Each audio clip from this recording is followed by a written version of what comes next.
que é a relação entre cigarro e câncer. Tá. Fumar e câncer, que é bem clássico. A relação entre fumar e câncer só foi bater o martelo para ter legislação, para de fato não ter propaganda, nos anos 70. Tá? E fumar, as pessoas fumam há muito tempo. Sim. Vocês podem procurar no YouTube, 1961, né? Lembra 90 Minutos, lá, no programa dos Estados Unidos? Apareceu o presidente da Philip Morris dizendo, um debilóide, né, dizendo que mulheres grávidas deveriam fumar porque os filhos nasciam mais esbeltos. Sim. Metendo essa. E até sabe? demais, né, no caso. Em rede nacional. Mas enfim, tinha lá o bichinho vestido de cigarro, dando cigarro pra criança da escola. Meu Deus do Recentemente céu. teve o Tempo cigarrão bom, também, hein? a criançada Era fumando sem- com ele, né? Tem o cigarrão. Era sem mimimi nessa época, a criançada ficava na rua até tarde. São 10 horas da noite, você sabe onde seus filhos estão? Não era tão antigo assim, cara.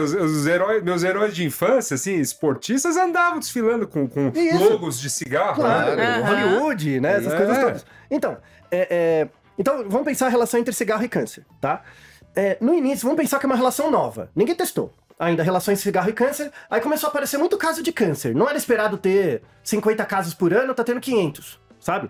Aí, vamos ver, tem que ter alguma coisa. Aí você começa a fazer um rastreio teórico. Falar, parece que o cigarro tá aumentando o consumo de cigarro, tá aumentando o consumo de a incidência de câncer. Beleza.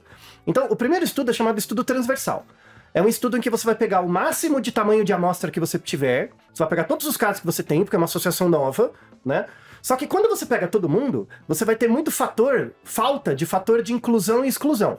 Pode ser que nessa amostra tenha mais homem que mulher, tenha pessoas mais velhas e não mais jovens, rendas diferentes, lugares diferentes, porque você vai pecar pelo excesso de tamanho de amostra, tá? Tudo bem? Então a primeira fase Tô bem. Não sei se a associação existe, existe, vou pegar todo mundo que eu tenho, né, e testar. E aí, a variável fumar, ela é chamada de exposição. Tá. Você é exposto ao cigarro, isso vai gerar um desfecho, que é câncer, em teoria, tá? Beleza. Então, aí eu faço um teste disso. Então, ó, você não vai ter as pessoas que fumam e que não fumam. Você vai ter dois grupos, quem fuma e quem não fuma. Você vai contar quantos doentes você tem.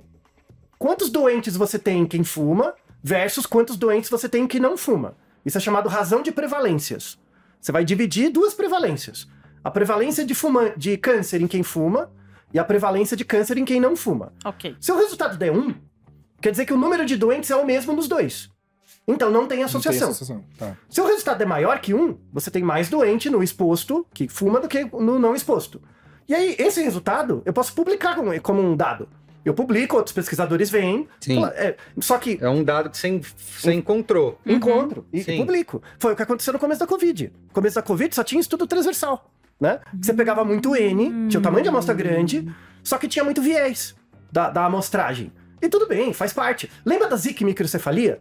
Lembra da questão da Zika e Sim, da microcefalia? Zika. Isso, no começo tinha... Zika vírus. Em média, você tinha lá 2 crianças com microcefalia por ano. Começou a aparecer 20, 30, né? Pô, tem algum problema. Começaram a achar que era por causa da Zika, né? E aí, no começo, era só estudo transversal.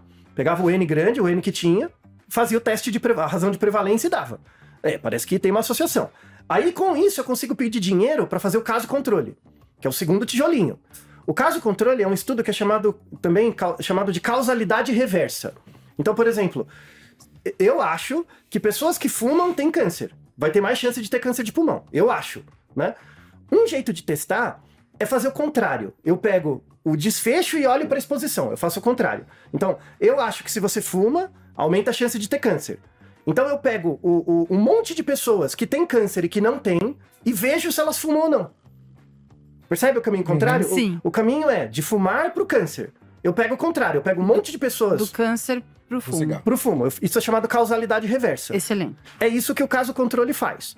O que é o estudo caso controle? Eu defino muito bem o caso, que é o câncer. Defino, ó, tem que ser esse tipo de câncer feito por esse médico, o diagnóstico desse médico, com tal método. Eu defino bem bonitinho o caso e pareio eles com controle igualzinho. Mesma proporção de homem, mulher, idade, comorbidade e tal. O grupo controle é igual ao caso, exceto pelo fato de que um tem câncer e o outro não. E aí, com base nisso, eu olho quantos fumam em cada grupo. E aí eu uso uma outra medida que é chamada razão de chances. Eu comparo a chance de ter câncer em quem fuma versus a chance de fumar de câncer em quem não fuma. Tá. Tudo bem? Se essa divisão der 1, quer dizer que tanto faz. Você ter câncer ou não, dá na mesma. Não tem excluindo os vieses do primeiro estudo. Entende? Já excluí os vieses, porque as amostras são homogêneas, né? Se der maior que 1, parece que de fato, tem mais chance de ter câncer se você fuma, né? Beleza, publica o segundo. Depois que eu publiquei o segundo, agora vão me dar mais dinheiro para fazer o estudo mais caro, que é o estudo de corte, que é o longitudinal. Ou não, vou mandar você Pode ser também. Pode ser também. Se quem tá financiando a empresa... A Big Cigar não gostou tá dessa chegando história. em lugares que é melhor não. Mas é o que normalmente a gente faz. Então, chegou no terceiro nível, agora você tem dinheiro para fazer a corte. O que é a corte? Você vai coletar a exposição e o desfecho em momentos diferentes. Então, por exemplo, eu pego quem fuma e quem não fuma. No momento 0, ninguém tem câncer. Tá. No momento 0, ninguém tem, tá? Eu tenho lá o grupo de fumantes, o grupo de não fumantes, ninguém tem câncer. Tá tudo pronto? Felicidade, bom Natal, vai viver sua vida. Aí eu observo eles por 2 anos. Depois de 2 anos, eu conto quantos doentes apareceram num grupo no outro. Isso é chamado incidência. Incidência é o número de novos casos num período de tempo. É equivalente à noção de velocidade, né? Um carro anda 30 km por hora. A incidência de uma doença, 10 casos por mês. É uma velocidade. Então, é como se você tivesse o exposto e não exposto, é como se fosse uma pista de corrida. E a velocidade do carrinho são pessoas doentes. Onde o carrinho chega mais longe? Né? Qual carrinho que chega mais longe? O carrinho dos fumantes ou dos não fumantes? E aí você faz a razão de incidências, né? Se o resultado da razão de incidências dá 1, quer dizer que os 2 carrinhos percorrem a mesma distância no mesmo tempo. Logo, tem a mesma quantidade de doente.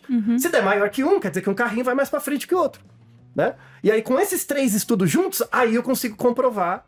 E isso levou 10 anos pra fazer. Levou 25 anos. Caramba. Pra fazer os 3 estudos. E nisso ficou toda a imprensa e a mídia... Até porque tem estudos desses de corte que acompanham a pessoa por 25, Sim, 50 anos.